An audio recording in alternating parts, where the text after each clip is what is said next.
Great. So you are on the 7 steps to going from a part-time blog to a full-time business webinar. Now, maybe I should go ahead and introduce myself. I know a lot of people on the call are already reading Pushing Social, but let me tell you a little bit about myself. I'm Stan Smith. You can call me Stan. I'm the founder of Pushing Social and as well as the PS Mastermind, which is my online library of all of my best practices and the things that I have discovered and figured out and experimented with over the last 3 years of running Pushing Social. I'm the author of Born to Blog along with Mark W. Schaefer, who is a good friend of mine, very smart guy, as well as the founder of Businesses Grow and the very popular Grow blog. And one thing I want to let you guys know is that the reason why I'm putting these top 10 social media blog examiner awards up there is because I want you to understand that everything that I've going to be teaching you tonight or teaching you this afternoon is something that I have used with Pushing Social and has been instrumental in helping Pushing Social go from just 0 visitors a day to over 3,000 visitors a day as well. So I really like to make sure people understand that this is not theory. This is something that I use every single day. Also, I'd like you to know that Pushing Social is blog based. That means that 100% of my marketing starts on the blog and all my clients are readers. All right. Or they are referrals from readers. So I think that's really important because a lot of these blog based tactics I'm going to be talking to you about comes from what I've done on Pushing Social. And Pushing Social is on track to earn over 100,000 in revenue in 2013, and that just basically means that I feed my family with my insights. So I think it's super important again for you to understand that there's no theory here. It's all brass tacks, street smart tactics. Okay. Now, I want to share with you a little bit about my journey and to kind of give you a feel for how I grew Pushing Social as well as some of the key milestones. So in 2010, I was really at that point, I worked about 17 years in the marketing and advertising field. I started in around 1995, 1996, and my claim to fame was that I was one of the first guys in my advertising agency to discover the internet and start talking to clients about building and creating their own websites. But I would say in 2010, after all those years, I loved my work. I love marketing. I love advertising. I absolutely loved technology, but I hated my job. I hated the grind of getting up, doing a long commute, the bureaucracy, the politics of the job. So I was really starting to look for a way to kind of escape that process. In April of 2010, I started Pushing Social, and I really started Pushing Social just to get a feel for what blogging was all about. At this point, I actually had started 2 blogs that had failed. They didn't grab any readers, they weren't growing, they didn't have any subscribers. So I started Pushing Social as kind of like my third attempt at this and using a couple of new tactics that I wanted to test out. And a lot of my clients at this point wanted to understand more about social media and blogging. So that's why I started Pushing Social really as a public laboratory. In a couple of months, I got my first big retweet from Copyblogger, and Copyblogger is one of the top, I would say, the top 3 blogs in the social media space. The reason I wanted to tell you that is because some of my early tactics in terms of courting influencers and finding people who are movers and shakers and authorities in the niche and forming relationships, those tactics really bore fruit with this first big retweet from Copyblogger. And on that day, I received about 2,000 visitors to my blog. It literally shut my blog down for a half an hour, but it was a lot of fun. I earned my first dollar from an ebook in November of 2010. And I was super excited about that. Still have that dollar, and I'm pretty proud of that. But it took me about April to November to really get up the courage as well as start to build a little bit of an audience to be able to start selling that ebook. And in that first year, I had about 55,000 page views to Pushing Social. Now, moving into 2011, I started really rigorous research of successful blogs. I did everything. I pulled together a list of all the top blogs in a variety of categories, not just social media, but in personal fitness and nutrition and beauty and health. And I really wanted to understand what were the common characteristics of some of the most successful blogs out there. And in March of that year, I began implementing some of the insights that I learned from that study. So I really wanted to see if the things that we're learning were transferable to any blog. And I think that's one of the reasons why Pushing Social is a really good test bed, because it was a blog about blogs, which I felt like was the most hyper competitive space to get into. So I thought that was really going to be important. And in September, I started what I call aggressive audience building. I really went all in on a lot of the research that I used, I learned, and I gathered. And I started doing some aggressive tactics to building my blog audience. And I'm going to be sharing with you some of those tactics later on in this webinar. And in that year, from 2011 to 2012, I was able to or Pushing Social went from 55,000 page views to 156,000 page views. So already I was starting to see some of the fruit of some of the things I was doing. And then in 2012, I won, or Pushing Social was nominated and was selected as a top 10 blog winner by Social Media Examiner. Again, I put that there is because really Social Media Examiner, they pick their finalists or their semifinalists based upon reader nominations. So the blogs that don't have large readerships oftentimes don't do as well. And I really want you to kind of see that having that email list or doing that aggressive audience building really started to pave the road to making sure that Pushing Social grew even faster. In March of that year, I was able to get a book contract along with Mark Schaefer, and I got that based upon all that research I was doing in early 2011 on researching successful blogs, and that really led to the book contract for Born to Blog. August, I went full time on August 1st. It was the scariest day of my career, and it was probably the most liberating day of my career as well. And then in 2012 to 2013, you'll see I made a huge jump in page views in terms of visitors to the site. And that went from 156,000 to over 447,000 page views. And that, again, is everything clicking on all cylinders from that aggressive audience building and putting together some of the steps I'll be sharing with you this afternoon. In 2013, April, Born to Blog was published. And then August of this year, my 1 year anniversary. And I like to say that I love the work and I love the job at the exact same time. I get to talk with some incredible entrepreneurs, some excellent business people, some tremendous personalities out there. And I really enjoy what I do. And it's great to be able to enjoy what I do, to be skilled at what I do, as well as being able to teach others. So that was my journey. And I've talked to a variety of talked to a variety of entrepreneurs and small business owners, and it seems like they kind of follow a similar track. And when I saw that they followed this similar track, I was like, maybe there's something there that I should share with all of my readers. And that's really the genesis of this particular webinar. So let's jump right into what those 7 steps are. Step number 1 is start with a proven skill. Okay. Why is that important? Well, simply is because customers buy expertise. I just want to say that this is something I think is a little bit, or at least this piece of advice right off the bat is very controversial in the sense that there is a strong movement that today with people saying, do what you love, be passionate about what you do, and start a business based upon your passion. And I think that that sounds nice, but really, if you want to start a business, start a blog that will turn into a full-time business, you really are going to have the type of expertise that people are willing to pay for.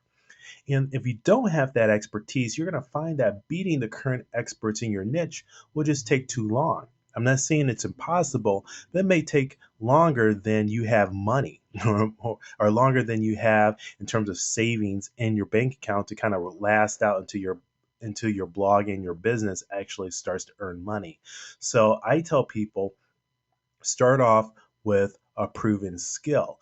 And the common mistake here is starting a business or starting a blog requiring entirely new skills. Okay, and I think that that's a non starter for a lot of people because when you start a business with entirely new skills, then it's going to take you a while for people to trust that you know what you're doing and trust their money with you, which is a very hard thing to do, which is to get people to trust you enough to spend money with you. So I say that that is a big mistake and I see it often. So here's what you should do. You should leverage your current skills. Really dig in and find where you are really good at, what you're really good at today. Okay, and I call that career capital. All right. And if you're going to go into a totally new field, give yourself the expert training time required for you to really acquire those new skills and really be able to demonstrate your expertise. Let's dig in a little bit deeper on that. Okay. So when I say leverage your current skills, I say I'm asking you to look at your career and say, and find what part of your job that you really love doing, what you're doing today. Okay. So if you've been in marketing and advertising for 10 years, what part of that job do you love? What part or what type of projects are you consistently asked to participate in or tapped to do? You can also ask others, what do they feel you're talented at? And I say that you should ask your colleagues, ask clients, ask them to really pinpoint some of the areas that they really value your talent or value your expertise.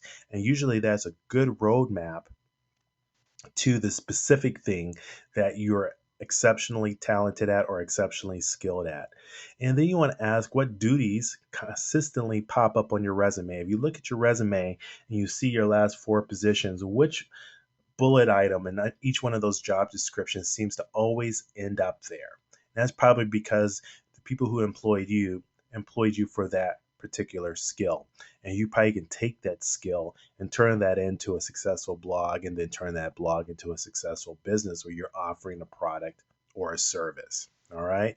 So a lot of this thinking came from a great book I read a while ago called So Good They Can't Ignore You by Cal Newport. I encourage you to pick up that book from Amazon or your local bookstore because in there he really makes the case for having a craftsman's mindset, meaning that take what you already know how to do very well and turn that skill into something that people can't ignore. Turn that skill into something that's rare and valuable, and then start sharing that. And that's usually the basis of a great blog, and it is the basis for a business as well. Now, if you want to go and try a new skill and you want to build your business and your blog based upon a new skill, I'm going to invite you to make sure that you have a really clear expectation of how long it's going to take. Okay. Understand that people buy experts. All right. They invest in experts, not apprentices. So you're going to have to be methodical about really training yourself to get that expertise level needed to succeed. Okay. I like to, when I talk with clients and we take this long view, I always say, let's create a calendar for 2 years and we're going to try to get 1,000 hours in. Okay. And if you do that, that's about 90 minutes a day. Now, I know very quickly if a person is serious about learning a new skill based upon what they tell me. Okay. And at this point, when they hear that they have to practice, they have to get or research, or they're going to have to actively get better at what they want to do by spending 90 minutes a day. Now, I oftentimes hear people say, I don't have the time for that. Well, I go, if you don't have the time for that, then you're not going to develop the expertise. You're going to be beat out by people who do find the time and make it a priority. So get yourself a really realistic training calendar. Don't train in public. And what I mean by this is that a lot of times a person, I've seen bloggers start off, and let's say they want to start a blog on baking. Okay. And they want to start a business around baking. cupcakes or wedding cakes or what have you. And they often say, and they often believe that a good strategy is that they're going to go and tell their audience that they're learning how to be a baker, and their blog is just going to recount their journey doing that. Now that sounds good, but what often happens is that at the end of 2 years, they have a bunch of people in their audience that really doesn't trust them or see them as an expert. They just see them as a peer.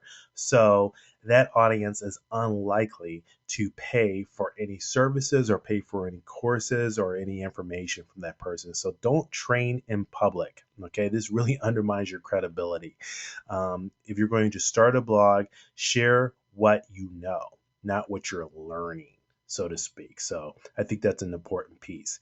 And if you don't have the time, okay, to develop an expertise, or you want to get your business started quickly, I will encourage you to partner with someone who has the expertise, already has the credibility to begin with.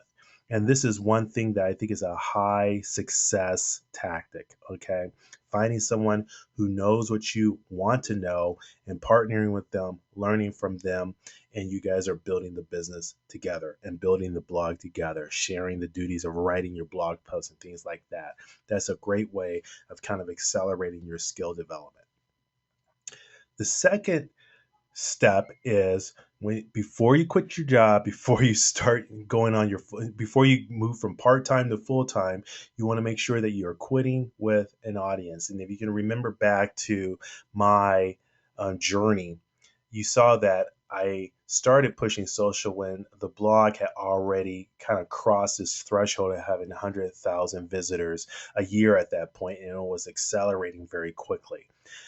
Quitting with an audience means that you have a group of people to test your product with, okay? Because you need to test your product to understand what works. So that gets to this common mistake I often see, which is trying to build an audience and sell a product at the very same time. Okay, and that's very difficult to do.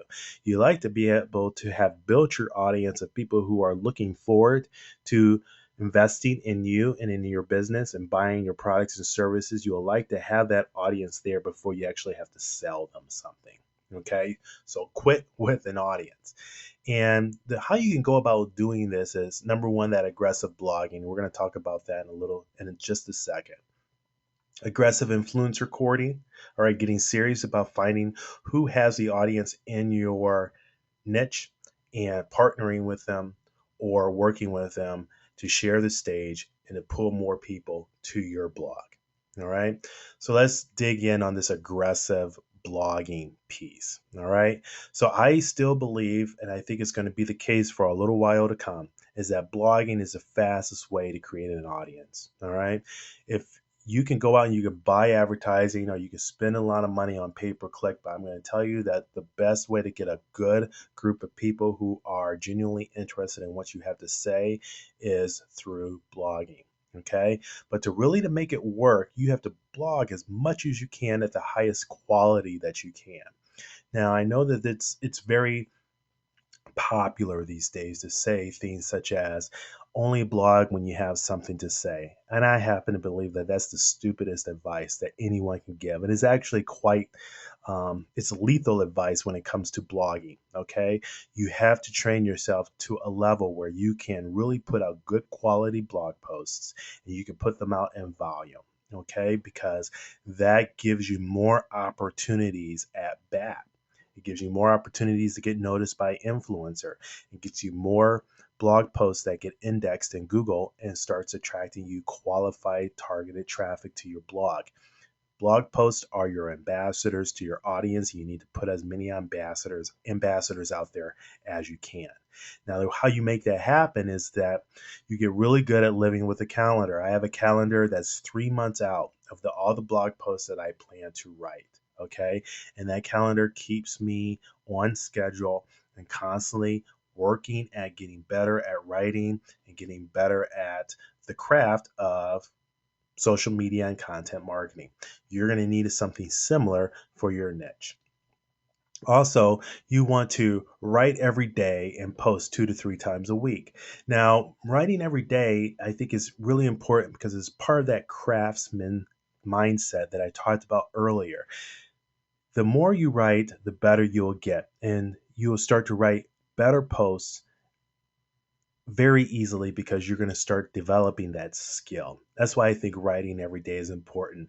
And when I say write every day, I don't mean writing a term paper every day. I mean, hey, if you just write down 2 or 3 sentences, okay, I think that's a good start. All right. I like to write 300 or 400 words a day. And I don't publish every day, but I do publish 2 to 3 times a week in one form or another. Okay. And that is just along the lines of making sure I'm having good quality content out there. And that's a similar goal that you want to set. Another thing that I recommend people do, and I oftentimes tell my clients and my students this, is that you want to set quantity goals, not feedback goals. And this is what this looks like. I will write 20 high quality posts this month versus I'm looking for good feedback and engagement. If you're just starting your blog and you're in that period of time before you've really been able to gather an audience, you're going to find that you're not going to get a lot of comments. You're not going to get a lot of shares on Twitter. You're not going to get a lot of people other than people who know you giving you feedback. So if you've set yourself or you've set your focus on getting that feedback to give you that motivation to move forward, you might burn yourself out. Instead, set yourself a more quantitative and achievable goal, which is you're going to write 20 quality posts this month. All right. That means that you're going to be focused on getting good at these posts. You're going to be getting focused on getting good and quick in writing these posts. You're going to focus on being able to research and finding great topics. This all creates this cycle of where you're going to get better at what you do. All right. The next piece is aggressive influencer courting. Now, the goal here is to get an influencer's endorsement. And this is one of the keys to my success up front in the beginning, and it still works very effectively today. And this is find the people who are in your niche, and this can be authors, speakers, successful bloggers, entrepreneurs. Find these people and then do what it takes to get on their radar. If it takes investing in their products to get on their radar, go ahead and do it. If it means enrolling in their membership program, go ahead and do it, because I find that once you get on their radar and you start to open up their relationship with you, it can lead to better things. I did this with Mark Schaefer. I did this with Copy Blogger and Brian Clark and Sonia Simone. I did this with Jay Bear, some of the people who are influencers in this niche, in the social media niche. I joined private forums just so I could start a conversation with these individuals, and that paid off in the long term. But to make that work, you need to invest in a long term systematic relationship. So just kind of cruising by, spending $1 on an ebook and hoping that you're going to get a relationship with someone is not how you're going to do it. You're going to have to invest in 2 or 3 people that you want to focus on, and you're going to have this systematic relationship with them. Okay. And that means frequent comments. It means becoming an affiliate of their product. It means helping out their users if they have questions in the forum that you've joined. This is how you stay on their radar, get on these influencers' radar, and one day they're going to reciprocate. It might be a retweet of your post that sends 2,000 people to your website or to your blog. It might be an invitation for you to guest post on their blog. It might be them connecting you with someone else that you can partner with that will lift your credibility and authority in your niche. So really look for those opportunities. All right. The third one is make your first dollar. Why? You need to identify if you can make money before you need to make money. All right. I have unfortunately seen many people who have started their full time adventure in their business and they have not made $1 yet. Okay. Or they made $5 or $10, or they have a really good gut feeling that their product will work. I say make your first dollar. Make sure you understand if you can make your money before you need to make it. And the common mistake here oftentimes is waiting until the perfect time to start selling. Everybody decides, or this person who's making this mistake gets everything correct. They spend tons of money on logos and designers and beautiful websites and everything, and they've done everything but create a product and sold it or tried to sell it. Okay, that's a quick way of wasting a lot of money and time without getting a good benefit. So what to do? First thing is that you want to go ahead and find a problem, okay? Find the problem out there and then go about selling a quick and dirty solution. Now, your customers may not understand that it's a quick and dirty solution, but you do. And that means that you're going to go out there, solve this problem. It may not be elegant. You may not have a huge successful business behind you, but at least you've solved the problem and you prove that you can go out there and sell a solution. And then from there, you can refine the solution. Okay. So this is what I mean by that. Find a problem. What problem do people routinely ask you to solve? Okay. Look for problems that are ridiculously easy for you to solve, but it seems incredibly hard for others to figure out. All right. And one way you can go about doing this is do some how to and help with searches on Google. So this looks like how to organize business finances, for example. All right. If you put that into Google, you're going to get number one, a couple of books that you can scan to do some research on the problems that need to be solved and what types of problems people are looking at when it comes to their business finances. You might come across some forums that you can join. You might find some influencers that you can court, and you'll get a good idea of what product or service that you need to start thinking about or talking about on your blog as you're making this transition or as you're building a blog and getting ready to make this transition into a full-time business. All right.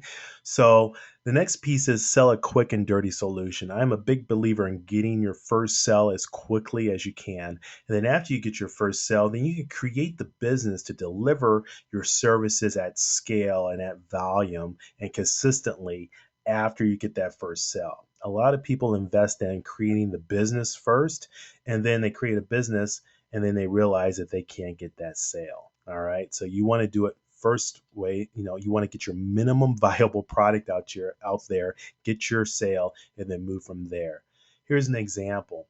When I first started doing blog reviews back in early 2011, I really wanted to see if there was a market for critiquing blogs, okay, and providing some solid advice. And my first blog reviews, they were quick and dirty, okay. I put together the service in a quick and dirty way. I did not really do a lot of thinking about, what is the most efficient and effective way of delivering the service. I just wanted to make a sale, just to see if there was an audience out there. So my first blog reviews were 60-minute videos, okay, along with a 20-slide PowerPoint, and I sold it for $27. Now, that is an extraordinarily good deal for the people who got it back in 2011, okay? But now I can deliver that at a much better value and much better profitability for the business. So, but I was able to see very early that I actually had a problem that I can solve, and people really wanted to buy the solution. I think that's very important. And I tell people that you should go ahead, and I'm telling you that you should go ahead and invest in saving time and increasing the quality of your product or your service after you've sold about 10 products or you've gained about 10 clients, because at that point you'll have the experience you need to start making good decisions about how you can refine your product, make it better, make it, and also work on the processes to deliver it at quality and deliver it faster. Okay. Some of your options about that you can use in terms of refining your product is automating. I'm a big believer in automating. I automate a lot of my business just to make sure that the quality is there and we don't miss anything.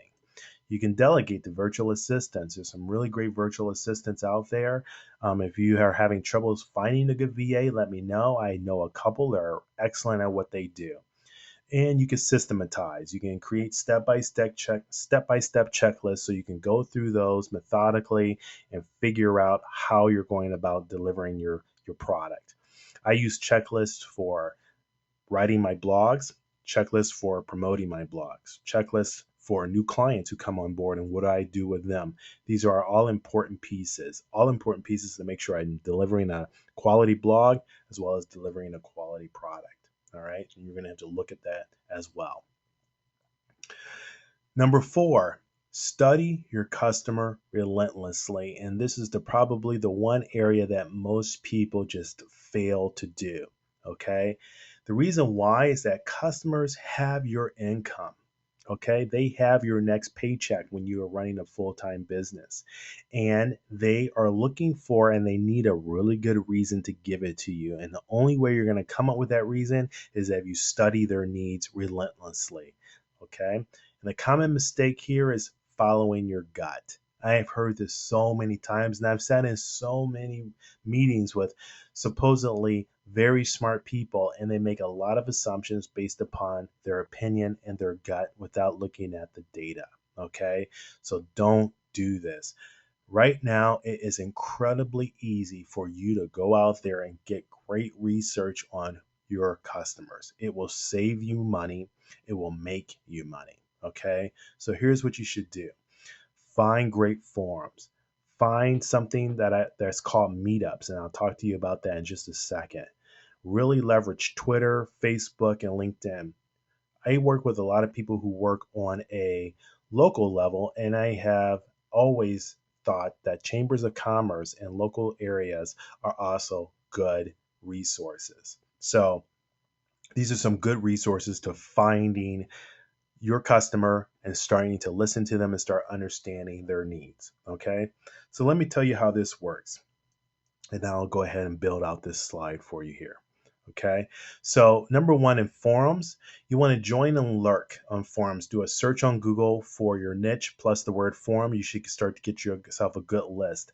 I know that forums, a lot of them are not as great as they should be, but go ahead and see if you can find one or two that do a really great job. Once you join that forum, don't promote ever. Don't be that idiot who's always talking about their product and normally gets kicked out or ignored. Okay, you're at the forum to lurk, to find people, find products, or I should say, find problems, and then finding the influencers. Okay, and whenever you can, be a resource. Another great thing to do is join a meetup. Now, if you go to meetups.com, you will, on this site, they have aggregated a list of people, okay, groups that meet up around a theme or around an interest. So in the Toledo area here, there is a bikers group. There is a group of moms. There's a group of bakers. I mean, like they're across the board. There is an astonishing amount, a huge amount of groups that are meeting on a regular basis around a particular topic. Join one of them, ask questions. Look for shared problems that these folks may have in this meetup, okay? And you really can use that to test drive your product or service. And on meetups.com, if you can't find the meetup that you want, you can start your own one and sponsor your own one, which is a great way of getting your first, getting your first couple of audience members as well. Facebook. Use right now Facebook, and just recently they upgraded their search capability on their site. They call it the social graph. And folks, this new search engine on Facebook is absolutely incredible. You can do crazy searches such as people who like baking. Okay. And down here, I've shown you the search bar and how it looks. Okay, so you can put in people who like baking or find all groups named Golden Retriever, and it will give you all of the Facebook groups that are named Golden Retriever. So if you're selling a product to teach new pet owners how to crate train their dog or how to take care of their Golden Retriever, for example, you immediately are going to get access to um, these groups that are around that particular topic. Former stay-at-home moms in Monroe, Michigan. I was really trying to find some outlandish things, and I was just shocked to see that, this particular search actually brought up people. So you definitely want to go to Facebook and really do this search. You can't do similar searches like this on LinkedIn. Their search utility is not as advanced, but LinkedIn for business professionals is also a great way of finding groups that you can use just like your forums. You lurk, find influencers, find common problems, use that to build a good editorial calendar of blog posts that you can write, and also understand the types of problems that you can solve so you can start generating demand and interest on your blog. Okay, really take a look at that Facebook one, because I was just shocked about how incredible this new search utility is on their site. Now, the fifth one is plug the leak in your reader bucket. Okay. And what I mean by this is that repeat readers are actually your most valuable resource. And a common mistake is that people get fixated on new readers. All right. They're always looking for, I need more readers. I need more readers. I need more readers. And they're not really understanding that usually your repeat readers are the ones who are going to stick with you and they're going to become your first time customers. Okay. So really, as you're building your blog, okay, and you're getting close to making that transition over to a full-time business, you want to get really good at getting your readers to come back to your blog. And how you go about doing that is number one, having that email update list. And I talk about this all the time. And if you've known and you've been reading Pushing Social for a while, you know I'm in love with email. This still works. Pound for pound is still the most effective marketing technique that we have available to us. Okay. It's better than social media. Email. Use email to get people back to your blog. Okay. Another thing you want to do is you want to ask questions. All right. I routinely ask readers on my blog, why do you enjoy Pushing Social? Why do you come back? All right. And you also want to know which posts create repeat visits. And I think this is super important because you want to be able to write the post that keeps your current audience happy, keeps them sharing, keeps them coming back for more. All right. How do you go about doing this? Well, Google Analytics should be your new best friend. Google Analytics is easy to install on WordPress blogs, on Blogger blogs as well. Go ahead and install it. You can go ahead and just do a search for the Google Analyticator plugin. That's a mouthful. Google Analyticator plugin. It will automatically install and get your blog ready to use on Google Analytics. And one report I like to pull is the one that I just took a quick screenshot at, and you can see right here. This is a screenshot of my top 10 blogs for the last 6 months. Okay, my top 10 blog posts. And what you can see here is that just doing this quick search gave me some valuable intelligence, meaning that first, I know that number or list posts are still great tools of bringing people back to my blog. And I also am learning that how-to posts are excellent ways of getting people to come back to my blog.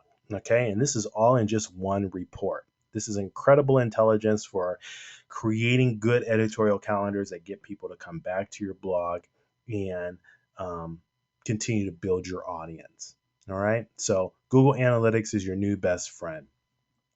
The next thing is that you want to start your email update list. And really, the best bloggers, the people who are able to grow big blogs that turn into fabulous businesses, these people are obsessed with getting subscribers and pulling them back to their blog. And when I say create email update list, I don't mean this. Okay. If you have this sitting in your sidebar and you think that you can check this off your list, then you can't. This particular type of that phoning it in opt-in form doesn't work. It sucks. All right. You're not going to be successful using it.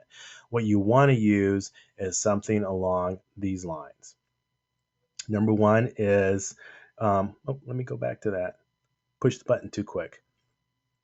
You want to use this format, this opt-in form that I've seen on Quick Sprout and as well as on Shoe Money is this form here that starts off with a very good headline, okay, representation of a product. This is actually for a free course, and he also sends out his blog updates. All right, this is extremely, extremely effective. This is another form that is extremely effective. The common piece in both of these is that they give you a good reason to provide your email address. They just don't say get updates via email. No one wants new email, but they do want new resources. They do want more information. So you should capitalize on that. And if you can't do this, hire someone who can, because this is probably the most important investment you'll make. All right. Okay, we're zipping along here. So number 6 is build your product funnel. All right. So successful businesses that were started with blogs, they learned how to systematically manufacture customers. Okay. If you go on to Jillian Michaels' blog, okay, from Biggest Loser fame, the trainer. She systematically turns people who come into her blog into customers who buy her products. If you go to Copy Blogger, they do a great job of turning visitors into customers. You're going to have to do the exact same thing. You want to get really smart at how do you make the transition, or how do you help your customers move from just being strangers to being readers to subscribers to prospects and then to customers. All right. I think that's a really important skill. The common mistake here is that one trick pony marketing, hoping that just going on Twitter once or twice a day is going to bring the audience that you need. That's not going to do it. Or just creating one ebook and hoping that that's going to build your audience. That won't do it. What will work is that if you can sit down and sketch out your funnel, understand your metrics, and then get really good at quickly testing things or testing tactics for each stage of your funnel. Okay, really being able to move people through that funnel efficiently and understanding your numbers so you can optimize each step. So let's take a look at an example funnel that I've helped my clients build. One is that you create a free starter special report. And then two, you create an inexpensive step-up offer. So your special report is probably free, but your step-up offer, which could be an ebook, may be a $7 ebook. You create your core product or service. That could be your $47 service or your $100 course, whatever. It's your flagship product. All right. And you create a premium version of your product or service. Okay. So if you have if you have a video course, and then from your video course, you can have a one-on-one coaching that's applied, or that's a step up from that core product that you sell at a premium level. Okay. This is a funnel. Okay. Each step builds on the other. A person gets a special report. You promote the ebook. Once they buy the ebook, you promote the core product or service. And if they get the core product or service, become a client or a customer, then you talk to them about the premium version. This is a product funnel. And the idea is that you want to take a look at each stage of this funnel and increase your conversions at each step. So from going from a free to an inexpensive step-up offer, you're probably going to have to do better copywriting. You're going to have to make a better offer. To make the next step, you may have to look at your offers and make sure they're specific and they're relevant to a particular customer. To make the next step, going from a core product to a premium version, you're going to want to create outstanding service and outstanding value. That's how you move people from buying your normal product to wanting something a lot more. Okay. So I think that's important for you to understand and put that into place. I usually start there with my clients and I say, let's put together your product funnel so we understand how you're going to be making your money. And once you get this funnel into place, then you're very close to being able to make that leap from just having a blog to having a business. The last piece of advice is be stingy. Okay. Why? Cash gives you time to find your profitable product. A lot of the venture capitalists and the serial entrepreneurs out there call this runway. More runway you have, the more time you have for getting your plane in the air. You want to have as long of a runway as possible. Okay. So if you quit your job and you have 3 months of expenses saved up, you have a 3 month runway until you have to make some very hard decisions. Okay. You can extend your runway by being stingy. Okay. But don't mistake me here. You want to make smart investments. You don't want to fall into the trap of confusing expenses with assets. Expenses eat cash, assets pay cash. Okay. So that's one mistake. Another mistake I would say is not paying for anything. Okay. So I know some people who will spend years figuring out how to set up a blog. They never can set up their business because they're still trying to figure out HTML. Okay. Or they spend months not getting any subscribers because they don't want to pay $20 to get somebody to set up a good email opt-in for them, okay, on their site. So that is not being stingy. That's just being penny wise but pound foolish. Okay, so there is a difference between spending smartly, okay, and then spending on the wrong things. So What to do? Where should you be spending your money if you're going to invest? Number one, invest in speed. You want to get to the point where you can start getting subscribers or getting more people to your blog or selling a product as quickly as possible. Trial and error when someone else already knows the path ahead is expensive. You want to invest in feedback. You want to invest in someone who can take a look at your blog, or you want to invest in surveys to see what your readers are willing to buy and what they're willing to buy and how much they're willing to spend. I also believe in building or buying quality assets and scaling with profits. I'm a, right now, for example, Mailchimp is an incredibly good email service. All right, Mailchimp is $10 a month.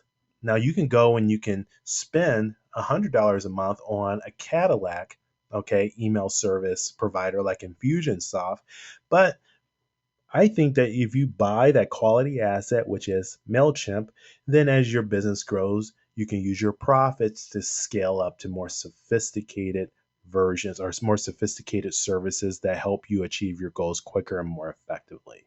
So be stingy, but be smart and stingy at the exact same time. Okay. It's funny. I tell people that I don't have business cards because they are an expense. I don't have expensive office space. That's an expense.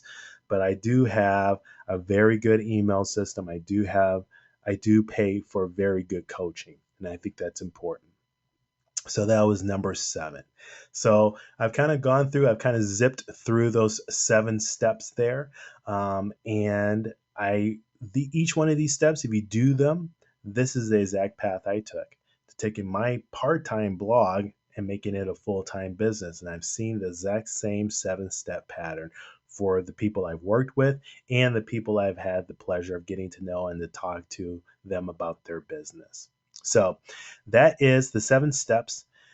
If you have gone through this process and you looked at these steps and you're going, oh my gosh, Stan, I don't know where to start, or I just need somebody to kind of apply these 7 steps to my idea or my situation, I invite you to pick my brain with my new Coffee with Stan service. There is a URL there.